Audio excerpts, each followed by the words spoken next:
আসসালামু আলাইকুম রহমতুল্লাহ। প্রিয় দর্শক, আশা করি সকলে ভালো আছেন। একটি গাছ রোপণের পরে ড্রেনেজ ব্যবস্থা যে কতটা গুরুত্বপূর্ণ তা এই গাছটি দেখে বুঝতে পারতেছেন।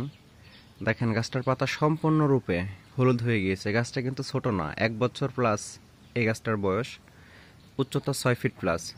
পাশাপাশি একটি গাছ দেখেন, এই গাছগুলো অনেক সবুজ সতেজ। এই গাছের পাতাটা হলুদ হয়ে গেছে। এই হলুদ কিন্তু একদিনে হয়নি।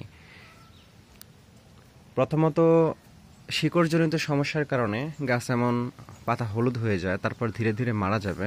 দেখেন, মাথার পাতাগুলো এখনো কিছুটা সবুজ আছে হালকা, কিন্তু নিচের গুলো একদম হলুদ হয়ে গেছে, ঝরে যাবে।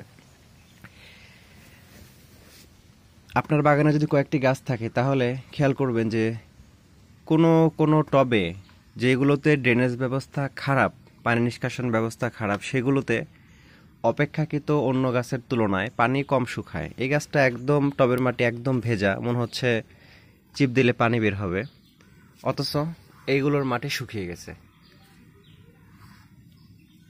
যদি দেখেন এমন হয় তাহলে অবশ্যই অবশ্যই এই গাছটা উঠিয়ে নতুন করে আবার কনক্রিটের লেয়ার, বালির লেয়ার দিয়ে রোপণ করবেন। এই টবে রোপণ করতে পারবেন।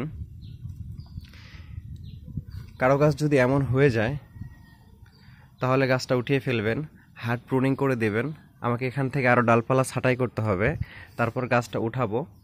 অল্প একটু মাটি নিয়ে উঠাবো, বাকি মাটিটা এখান থেকে ফেলে দিব, দিয়ে ফ্রেশ মাটিতে আবার নতুন করে ড্রেনেজ ব্যবস্থা ভালো করে আমি গাছটা রোপণ করব। এবং রোপণ পরবর্তী সময় সিনজেন্টা কোম্পানির রিডোমিল গোল্ড এই ছত্রাকনাশকের পানিটা আমি টবের মাটিতে দিয়ে দিব। পাশাপাশি হার্ড প্রুনিং করার পরে গাছে কপার অক্সিক্লোরাইড জাতীয় ছত্রাকনাশক দিয়ে দেব। ইনশাল্লাহ গাছ এটা মারা যাবে না, আশাবাদী। পূর্বে এমন হয়েছে, আবার নতুন ডালপালা মেলে সেগুলো সুস্থও হয়ে গিয়েছে। ফ্যামিলি মেম্বার অসুস্থ থাকায় বাগানে কয়েকদিন সময় দিতে পারিনি।